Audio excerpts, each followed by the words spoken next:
realize that what I'm about to say may not be popular or even politically incorrect, but I feel as if I need to raise my voice, obviously, not figuratively, but literally, to talk about ordinating women in ministry.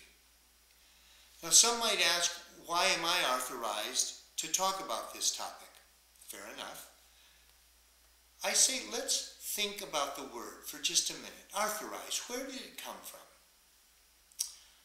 I don't know, but I imagine that it has a long history, dating back to King Arthur.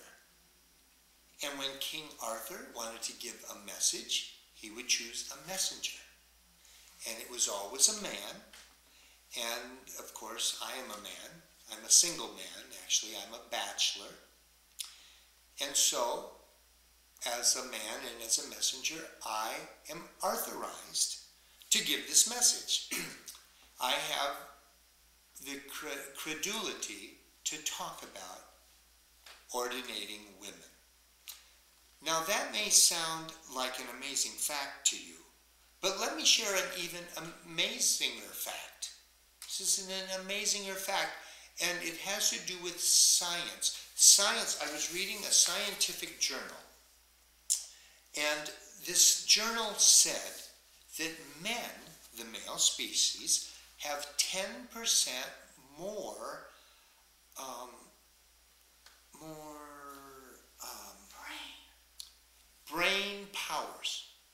brain powers than women, the females.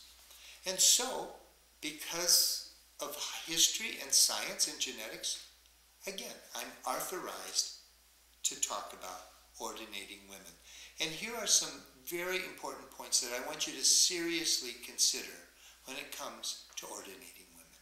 Number one, if we start ordinating women, that would make men and women go all over the world preaching the gospel. Is that something that we really want? Do we want men and women going to every nature, kidney, tongue, and peephole? And number two, the Bible specifically says that the harvest is plenty, but the laborers are few. If we ordinate women, that would make more laborers. But the Bible says that there are few laborers. So is that something that we really want? And what about this, point 3? Why would Jesus entrust a woman with the greatest message of all time? Jesus had just died and he had just risen from the grave, and the first person he spoke with was a woman. And he chose a woman to give the gospel, the good news message. He said, go and take that to the disciples and the rest of the world. Why would he entrust a woman to do that? I think it's obvious. King Arthur hadn't even been born yet to give a male messenger and to authorize a male to go.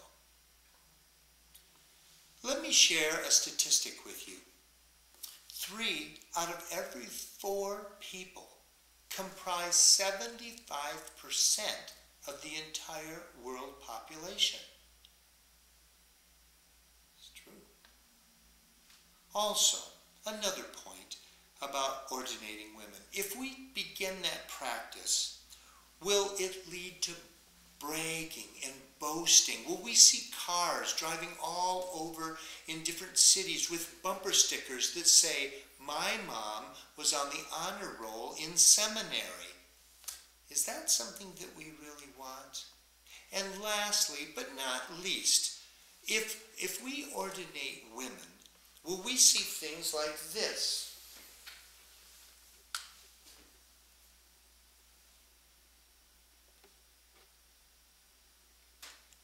Is that something we really want?